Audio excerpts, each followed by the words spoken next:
Hi, welcome.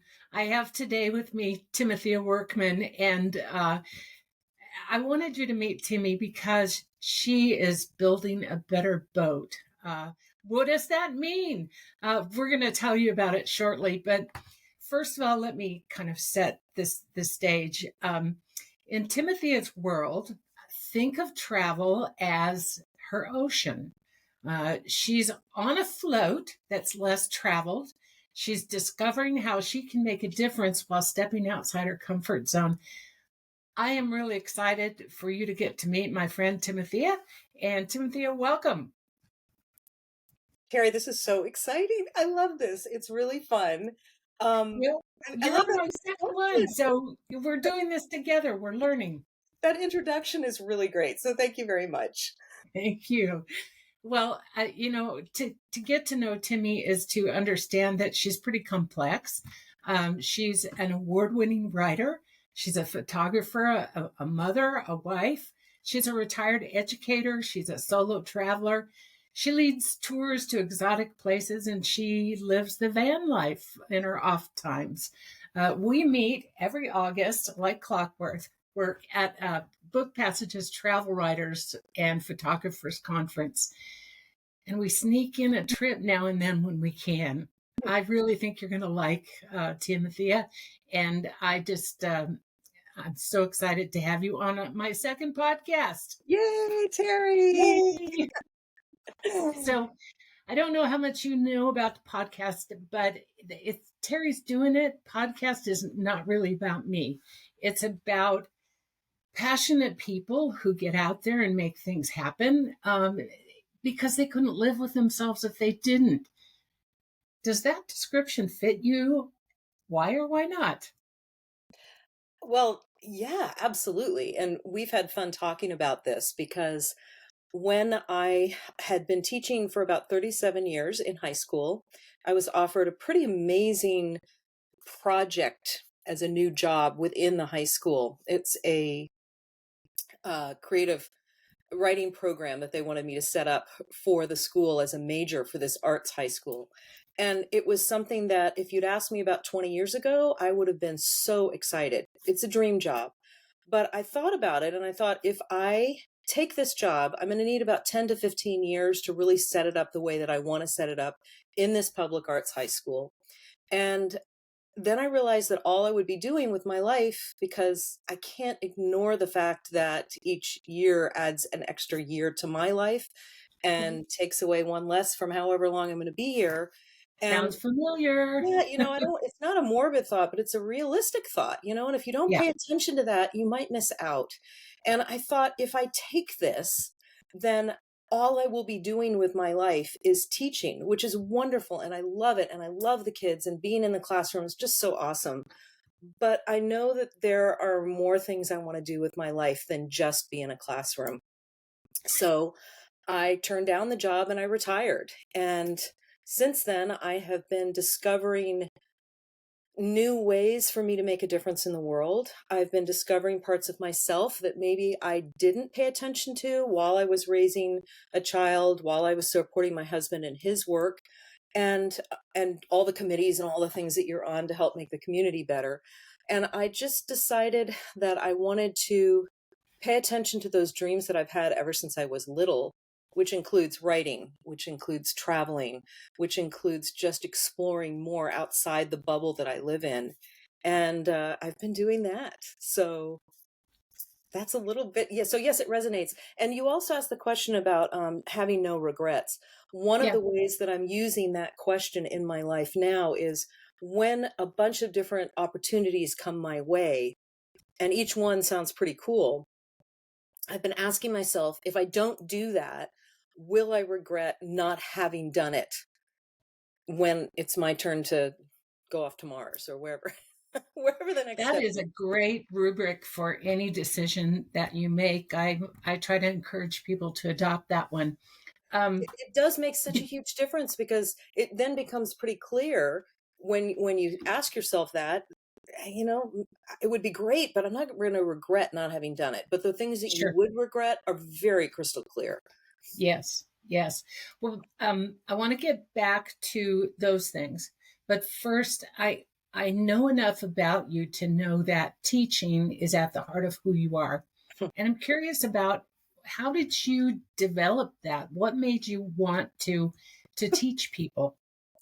Well, if you ask my little sister, she would say when we were growing up, and my brother too, that I was a boss, and I would boss all the kids in the neighborhood around. But what I would do, I was thinking about this because it's pretty funny. I think you are who you are from the time you're like 7 years old. And I would create these tours to take everyone on around our neighborhood. We had a little stream behind our house that opened up into a little pond with a little rowboat. And I would take kids from the neighborhood on these tours. And because I love history so much, I would throw in some historical facts, but then I created all these stories because I love storytelling. And I would make up the story about the young kids who used to live there and what had happened to them, and then they discovered this thing over here, and I would be rowing the boat and taking them around, and then make them get out of the boat and follow me through the woods, and then I would tell them all these other stories. And in a way it was a form of teaching because I was teaching them some of the history of the area. I was traveling. I mean, I was doing everything I'm doing now, which is kind of Wow, crazy, storytelling and everything. that is crazy. Well, so you have told me before that you have a heart for people who are marginalized, who Mm. are bullied. Talk a little bit about how you use teaching to help kids and others who found themselves on the short end of the stick. Well, that absolutely is another one of the main reasons I went into teaching. I had had a really rough time when I was in school, basically just describing the kind of kid I was. You can see it's not like every other kid out there. And I didn't fit in as easily in the community I was growing up in, and was definitely bullied. And it was pretty severe. And my way of dealing with it was just to retreat into myself until I got a little bit older and I was trying to decide, what do I want to do with my life? What career do I want to have? And I wanted to do something that felt worthwhile. And going back to the scene of the crime, going back to high school and rescuing kids who were in that same situation that I had been in, felt very worthwhile because everybody needs to be seen. They need to be acknowledged for who they are, acknowledged for their value, their worth. And if you have somebody see you, you start believing in yourself. And then also the people around everyone and around this person sees that they're valuable and they start treating them differently. And so I think that's the real reason I went into Mm. teaching. And the reason I picked English was because I love storytelling. I love writing. Writing to me is like a superpower. So much fun to do. And I also wanted to add elements of history and kids being able to express their own voice and feeling more confident in who they were. That's really important. Everybody needs an advocate that Mhm. stands up and kind of pushes things back while they can get their feet under them Mhm. and go on to do whatever it is that they really want to do. I'm really curious, and I know I sent you a bunch of questions, and we're Thank you for kind of letting me look at them going. first. We are going way out of order. I'm just Sorry. going off track here. Um, but I want to talk a little bit about how we met. The first time that we met, we both went, I think it was your first year too, Mhm. to Book Passage Travel Writers and Photographers Conference. And both of us signed up for Don George's one day foray into San Francisco. There were a group of, I don't know, maybe 10 of us that went. Mhm. We had a great time, It was but I was awesome. oh, it was wonderful.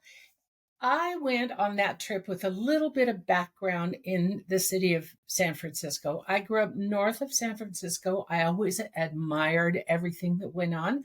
Particularly, it was the days of Winterland and Bill Graham and all those exciting times.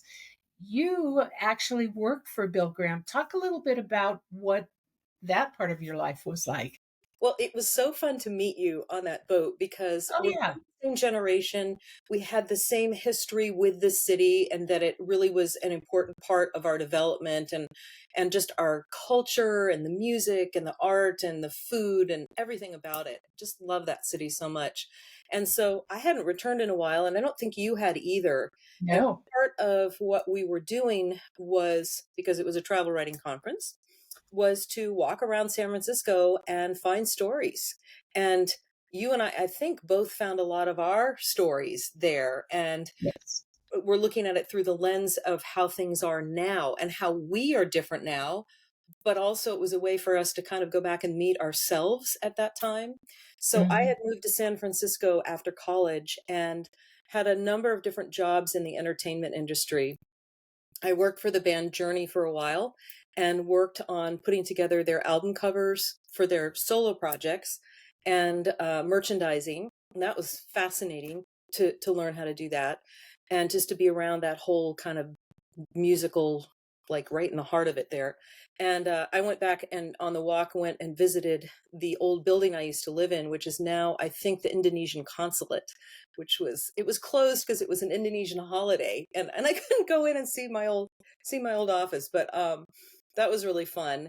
And then I also worked for Bill Graham for a while. His offices had been firebombed after he had taken out a one-page ad against Reagan visiting a camp over in Germany, a Nazi camp, and so he had taken out an ad, and then his offices had been firebombed. And I said, "Hey, what can I do? Let me come over. I'll go through rubble. I'll do anything I can to help you out." Ended up getting a job and worked there for a while to help build the Shoreline Amphitheater and put on the concert Live Aid, and that was really fun. I met a really cute musician who was managed by by Bill Graham's management division, and thought, this is odd to be dating one of our clients. I shouldn't be dating him, or I shouldn't be working for the company. So I chose the boy, and who is now my husband after many years. And it was a good decision.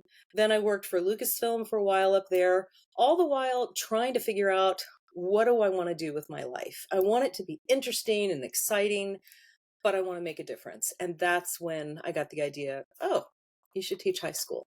So that's what I did. So then I travel. How do you get from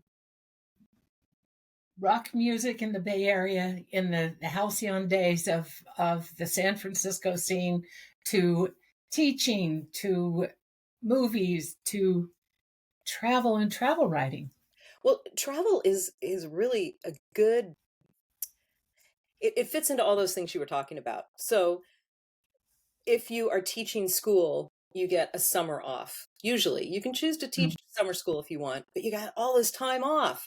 In the United States, we get like 1 to 2 weeks in most jobs. And I thought, no, that's a good one for me because I can make a difference and I get this chunk of time to travel. Also, my husband, being a musician, toured a lot. And during the summer, I was free. He was touring. We wanted to spend time together. So I would work as a assistant tour manager for different bands that he was playing with. I got to tour with Todd Rundgren one summer, and that was super fun. And it was a form of travel. We're traveling in a tour bus all over the country. I love road trips, which is one of the reasons I love having my van and traveling in that. And I love traveling internationally. And my husband was in bands that would travel internationally. So I would go out and meet him, mostly in Europe. That was where most of the bands were he was with. But sometimes we would go outside of that a little bit. And it all kind of just fit really well together so that I had a nice balance.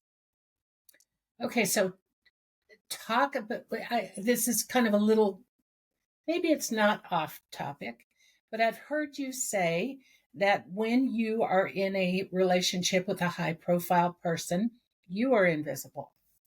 Ah, well, that's every time we go on a red carpet. He writes music for film and television now, and we go on a red carpet, and everybody's taking pictures of him, and they're all like, "Oh, who is that? Who is that?" And then they go, "Oh, she's no one," and all the cameras stop. So all that blinking light goes away, and it's pitch dark, which I've gotten used to. When if you look on the internet and put his name in, I'm always +1 or Ant Guest. That's my name. So you get to be a little invisible, and that's totally fine because it's not my time to shine anyway. But it is kind of funny to be treated as if you're just not even a human. You're just, a prop, which is kind of Sure. strange. Sure. But it's been an interesting, fun experience to be around that industry and see what it's like from behind the scenes, because I'm not the only plus one or and guest. There's many of us there, and we have a great time talking and laughing about it, and it's fun. Well, the thing I really love about your relationship is my understanding is that he was in total agreement. This is your time. Hmm. Go out and make it what you want it to be. Was there a conversation that you had that led to that, or did you just kind of slide into it? Well, we've been together for, I don't even know, coming up on like 35 or 40 years. I stopped counting. He's my family, so I'm not counting it. Um, when I first met him, he made it very clear to me that music was his number one priority over everything, over our relationship, over anything that was out there. He wanted to pursue music. And that's changed as we've become parents. His number one priority now is my son, his son, our son, and me.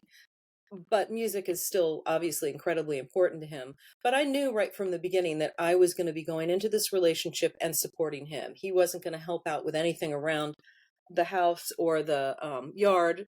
And that was fine. I wanted to support his music too. And I knew he needed to put 100% of his effort into it in order to become successful the way that he has. And he has been very kind and grateful for that support that I gave him through the years. And so when I said, now I want to do something that's important to me, and I want to pursue my writing, and I want to travel more and see the world and kind of figure out what my next step is, he didn't even blink an eye. He didn't even pause. The only thing he said is, do you really have to have it be travel? Do you really have to leave? I'm like, yeah, I'm sorry. That's the only way to see the world. And then he said, well, okay. So we know how to keep in touch. We know how to have the marriage work. When he would be gone on tour all the time, we kind of figured out what the balance is to how often we need to talk to each other, how often we need to see each other. 3 weeks is about the maximum we like to go. So I would usually fly out to wherever he was and just reconnect. And it's important to have those times together, but we know how to make it work. So now it's just ironic. He's the one that's at home taking care of the cats and the house. And I'm the one that is out in the van traveling around doing my road trips, traveling around the world doing my tours. And it's a total role reversal. Well, let's talk about the van because when I met you, you traveled to the conference in your van. Mhm. You slept in the parking lot. I kept offering that you could come in and use my shower. You didn't take me up on it. What is it like traveling like that by yourself? Well, I love my van. First of all, that is like the best gift that my husband said, you taught school for 37 years. What do you want? And you don't ever really ask for much. I said, I really want a van. And he said, well, go for it. And I custom designed it and worked with a builder called Zen Vans in Portland, who are fabulous with all these sustainable materials like bamboo and aluminum that are lightweight, and designed it specifically for myself. So I have a place where I can write, can sleep, be really safe, have a comfortable little area for people to come over and visit. So sometimes I have my friends who are traveling in vans also will be at the same place, and it'll be raining or dark or cold or something, and they'll come over into my van, and I have bench seats with tables, and we can have a really great dinner. We can play a game, and it's really like my little house. So when I visit people, so I'm not just out in nature and in wild areas, which I love being in those places, but I'm also in suburban areas or even in the cities. When I'm at a friend's house and they say, hey, you sleep in our guest room, I say, I actually brought my room with me, kind of like Right. a turtle, my Yeah. own little shell. So I Yeah. go back into my room and it has all of the things in it that make me feel comfortable, the sheets and the blankets and the pillow that I like. I have all my toiletries in the area that I want and my sink, and I can make my coffee and be all cozy in there. And it's super fun. So I appreciate the offer for the shower. I'll probably take you up on it at some point. But I will tell you that one of the things I've learned is that I can take a shower and wash my hair in my van. Yes. So that's fine. But I also have learned that Thank goodness. Also learned that there's this really great spa not very far from Book Passage that if you pay for a small massage, you get day use of the facilities. So I can go and get a Nice. massage, take a shower. Well, so how many miles are on the van now? I think I'm up to only 70,000. It's fairly new. Only 70. Yeah. Wow. Yeah. Well, it seems like when you're not traveling out of the country, you're traveling in the van. Hmm. You're in, I'll see you on Facebook. You're in Seattle. You're in Idaho. You're like kind of like a ping pong ball. It allows you to be very mobile. Oh, it's so wonderful. So my family Yeah. lives up in Seattle. I live down in LA. And during COVID, I had a little trailer that I would pull back and forth with me. And that was great, except from a safety standpoint, I didn't feel it was the best thing for me because during COVID, so many of the campgrounds and areas were shut down. And I was Mm, out in areas that normally there would be a few more people around.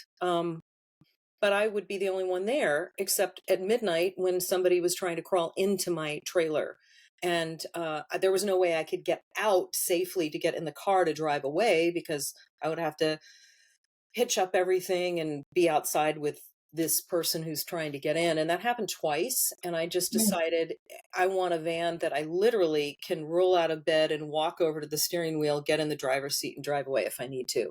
I just sure. feel safer in it from that standpoint. And it's great. I got a small one. It's only a 144 wheelbase, which means I can park in a regular parking spot at the grocery store, or I can parallel park. And um, it's trailers are a little bit more difficult than that. Sure. Yeah. How many countries do you think that you've gone to since you started all of this? Um, well, in my life, I should be able to tell you this. I think it's on my Instagram page, but I don't know if I've upgraded at all. It's probably 56, 57 countries. I've been to 49 states. Need to go to that last one. And What's the last one? What is it? it's actually it will be fun to go to. It's North Dakota. Oh, yeah. So, Yeah, that but don't go in the winter. no, probably not. I'll probably go. No. I Mm. want to go to North Dakota, and one of the cities there has a stadium where they have like solid wood chairs that are like beautiful chairs with gorgeous leather seats. And I don't know, I read something about that at one point. I thought, well, I need to go there for that reason, just because I'll see a game in a really beautiful, comfortable chair, you know. Um, Well, but and then maybe if anyone is listening who lives in North Dakota, you can send in some and suggestions. suggestions to me. Yeah, Yes. for sure. Yes. Although I will say that one of my most fun activities around travel is the research. You know me. I Mm, love researching. I love reading about a place. I love looking at photographs. I love the history. I love the literature that's been written and listening to the music and eating the food. And before I go somewhere, if I have time, I'll kind of just take all that in as much as I possibly can.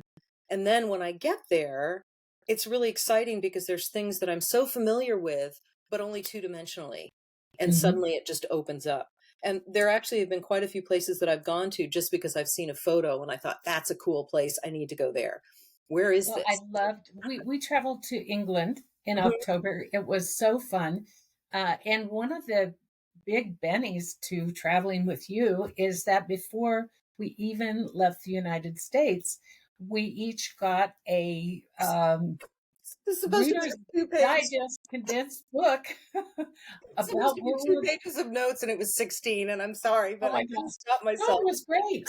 It was great. And I think maybe that gives me a good understanding for one of your ventures. We're talking about building new boats, and we're going to get back to that conversation. But one of the things that you did when you came to the first conference was you brought some beautiful guidebooks and journals with you that you were there to share with others and get helpful input. Mhm. But I was so impressed with those journals. Talk a little bit about them. Well, thank you. That was Why are they different? I love writing when I'm traveling, and I love keeping a journal. And there's a lot of different things that I do within the journal. So it becomes a scrapbook, it becomes a daily diary, but it also becomes a place for me to record conversations that I hear, or just write, describe a scene or sketch something, paste things down in. So it's this like really cool souvenir at the end of the trip to come home with. It ends up being this real thick book. And it brings back the memories from the trip in a way that just photos on a little screen don't do.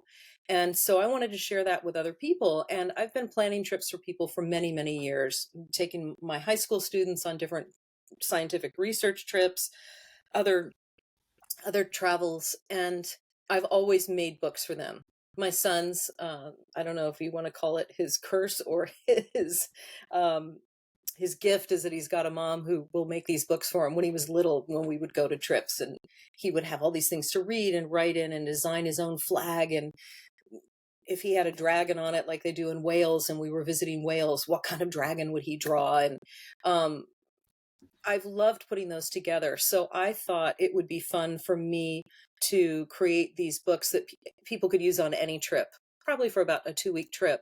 And they have some prompts in there about different things you can write about if you're not quite sure what to write about. They have places for you to fill in information about the place that you're going to visit, areas with maps. You can draw how far your plane is flying and the route that they're taking, just a lot of those kinds of things. And they've been really successful. I think we've done a couple print runs and we're sold out, and I'm revising it again, and it should be ready fairly soon so that I can offer them to people again. And I have had fun making guidebooks for specific countries as well. So it's the same journal, but then it has all the information about the country in it too.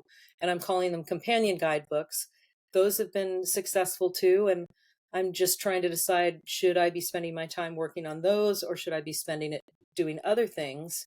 And because we've talked about this, that journal writing is so important to me, that I thought it would be really fun to write a book about journal writing and all the different kinds of things you can do in a journal, different kinds of journals that you could do, and the difference between a handwritten one and a digital one, and how AI plays into it, and all these other things. And so I've already started that, and I'm really excited about it. Well, so you also lead women's tours Hmm. to not to places where you're going to get a plastic umbrella in your drink necessarily, um, but you also don't you give them a journal I have to been. accompany them? I have been. Yeah. So they each So have where one. you? And we'll do them. Some countries I haven't given it to them because I haven't been to that country before, and so I Oh, need to do some more research on it before I make one of the books. But I've been working for Kelly Lewis and her amazing company called Damesley, which is an all women's travel company, and we take small groups to places around the world that people might feel uncomfortable going by themselves, or maybe it's a woman who doesn't have a partner at the time to go travel with, or somebody who can't take a trip and they want to be in a small group. So I've made these books for Jordan and for Egypt and Oman and Bhutan and Antarctica, which has been fun. Some of these were trips that I just went in on my own, and I've said, now I want to make these books. I took another group to Bhutan and had a fabulous time, not through Kelly, but through another organization, and have written half a book on Bhutan. I need to go back to write more, which is a good excuse. So it's fun. I'm not sure. You and I have talked about this. It's like you have a limited amount of time, and if you spread yourself too thinly, then things aren't going to get done as well as you would like, or you're not going to get anything done. And I need to really focus on one thing at a time, which is not my forte. hmm. So I'm working on that. Well, you're pretty good at multitasking. I've watched, and you have a lot of balls up in the air, and you seem able to balance uh, just fine. Um, I am curious, though, two things. Hmm. What would you consider your very worst experience you've ever had traveling the world, and what would you consider your very best? Wow, that wasn't on the list, or else I I know, missed. I'm sorry. I told you we're off limits. um, well, the very worst comes to me um, when I think about somebody jumping into our car when we were driving in Uganda at the end of a trip. on the highway where people were walking between the cars because we're only going like 10 miles an hour, but it's still fast for somebody to jump in and grab my cell phone out of my hand and took it away. And I lost all of my photos, all of my notes, all of anything that I had done from that trip because for some reason, even with a VPN, I could not back up everything to the cloud. The only thing that I saved happened to be the one post that I had made when I was there, which was my experience with the gorillas, the mountain gorillas, which was an incredible experience.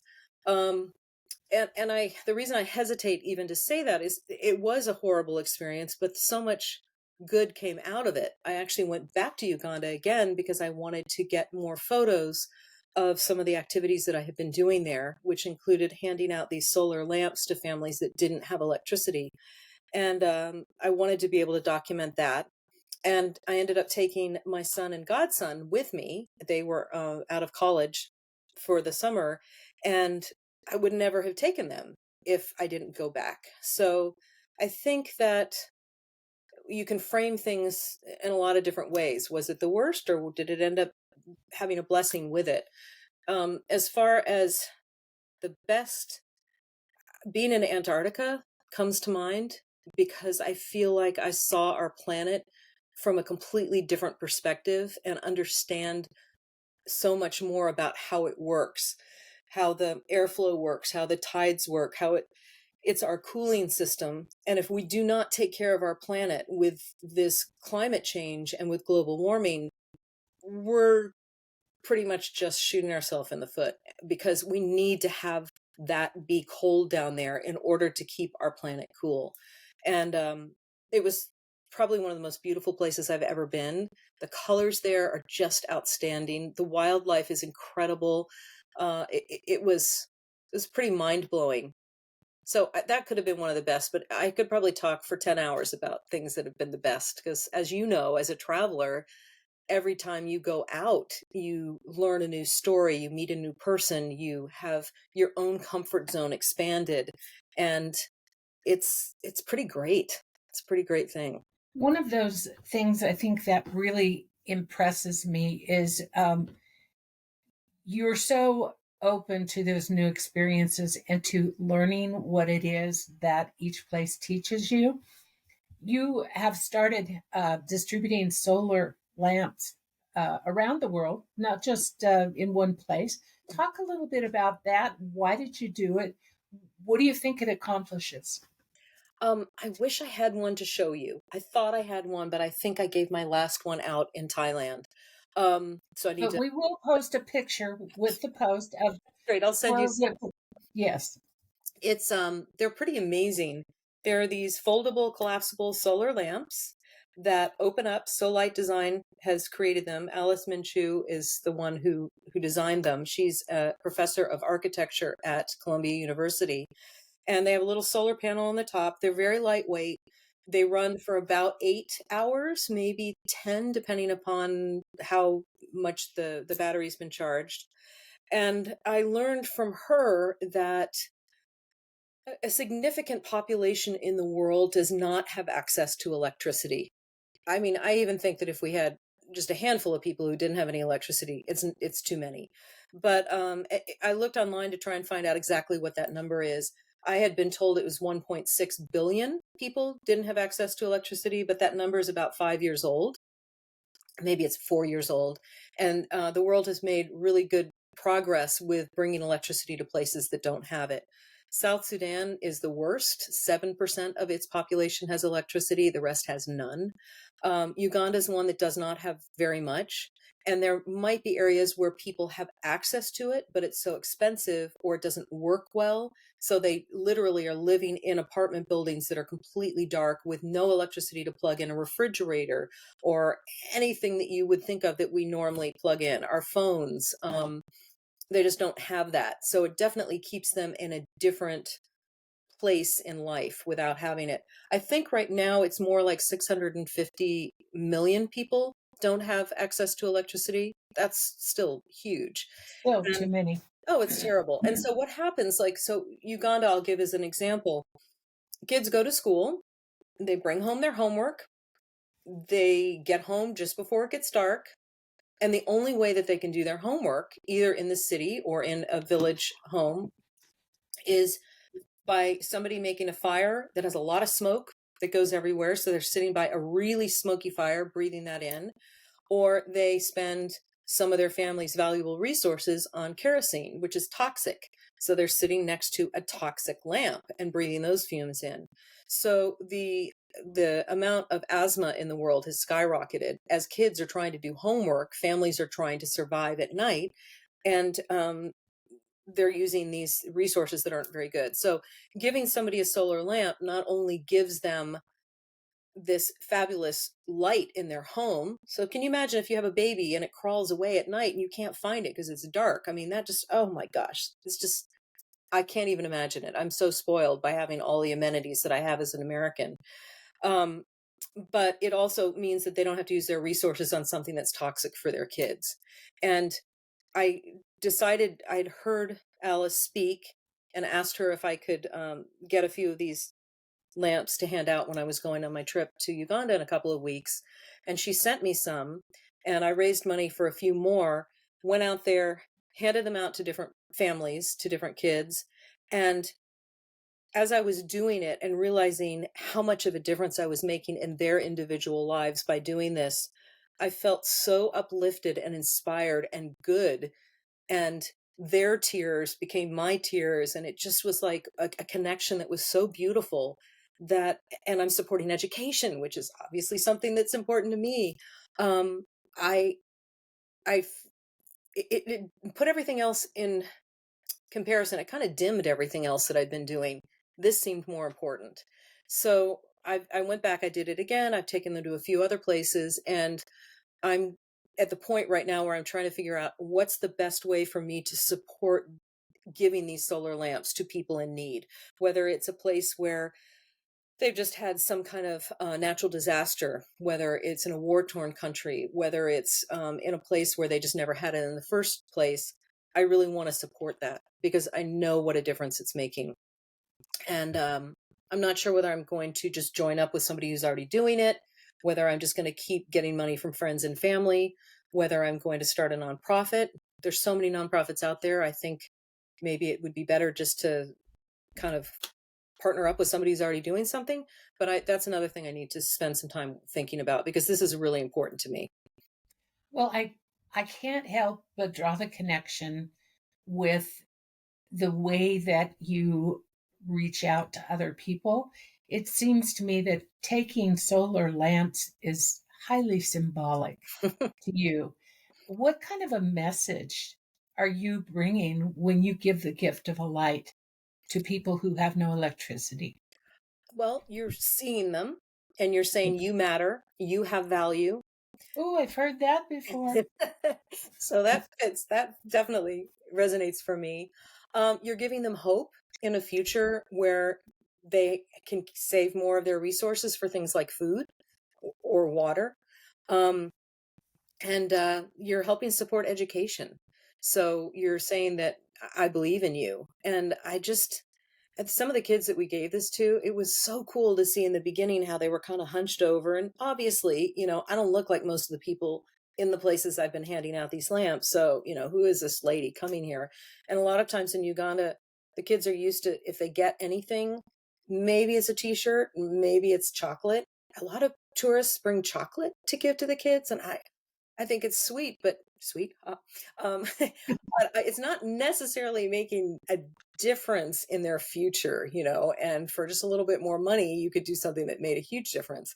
But I would see the boys or the girls we were giving them to, and they would be hunched over. And then when my interpreter was there and explained what I was doing and that I was a teacher and that we found out, do you go to school? We usually would find somebody who was carrying home books or notebooks from school, and I had visited the schools and seen the kind of conditions that the kids are studying in. And I'm so amazed at the teachers for having 80 second graders in one small room where there's not even enough room for them to sit on the floor. They're so packed in there, and they're teaching them and the kids are learning, and it's amazing.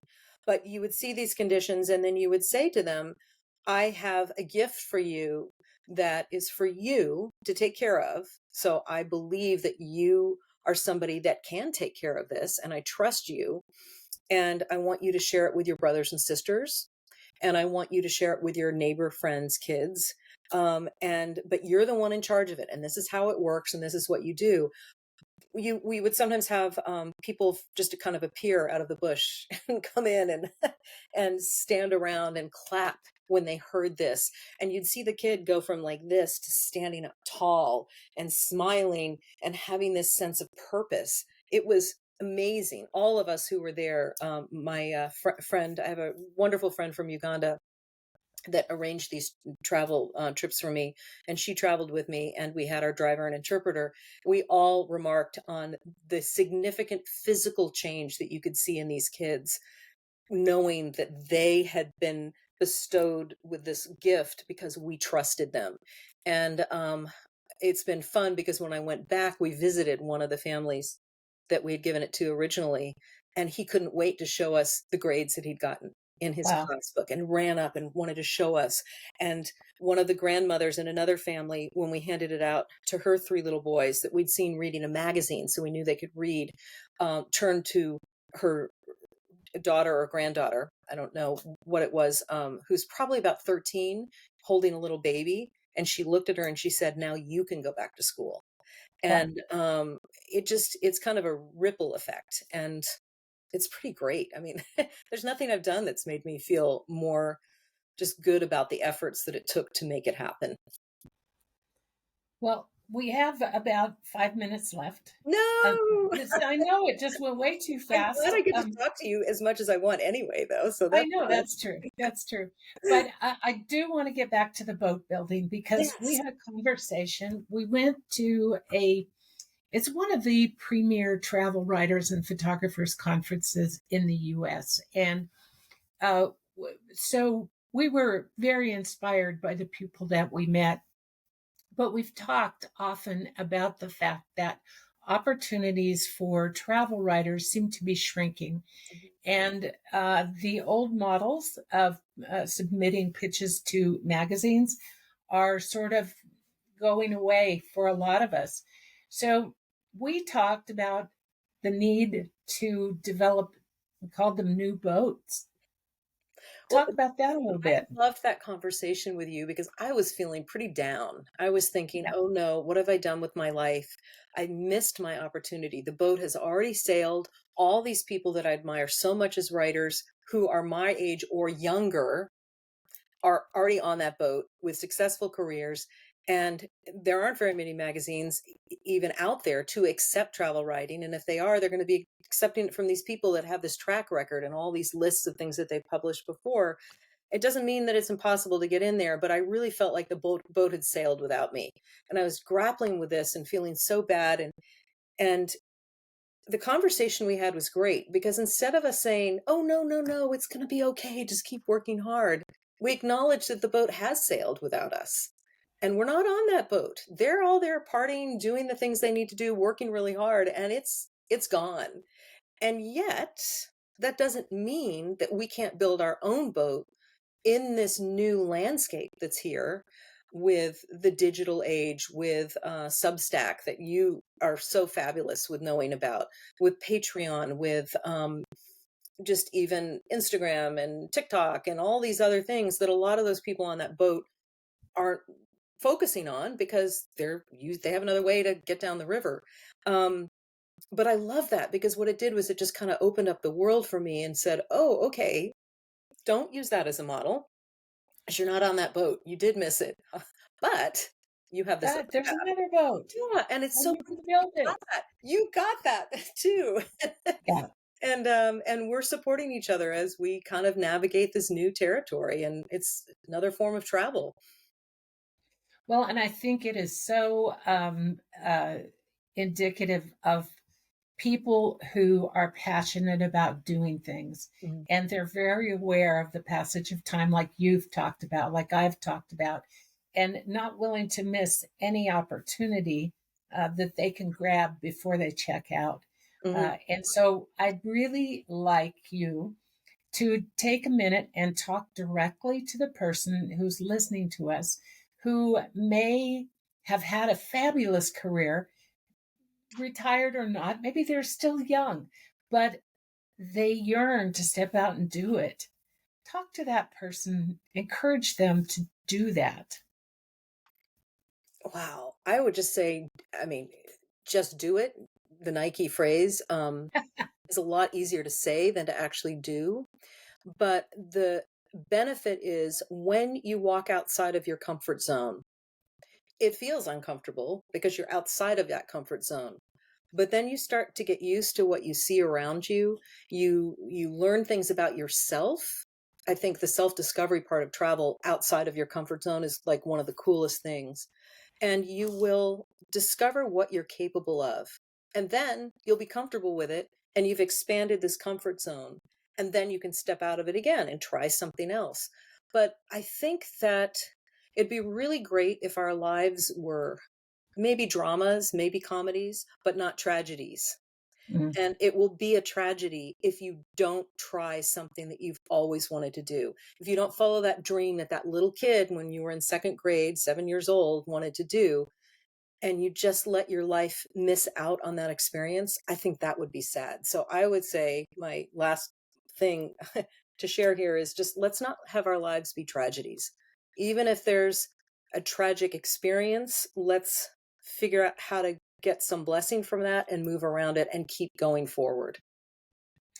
I think, too, the other thing that occurs to me is that it's not necessary to travel. Hmm. It's not necessarily that you need a lot of money. Look at your life and see what you've been doing for years, but not getting paid for. Mm, Identify your passion and then follow it. And who knows where you'll end up, but you will not be lying in an ambulance saying to yourself, why didn't I do that when I had time? mhm. That is tragedy, right? Yes. Yeah, yeah, and we don't want to miss out on any of that. So as Terry says, Absolutely. just do it. Do it. Just do it. Yeah. Just do Well, it. you you so exemplify the spirit of carpe diem and seizing the day. You inspire me, and I treasure our friendship immensely. Oh, me too, You Terry. always make me want to run faster and jump higher, and I appreciate that.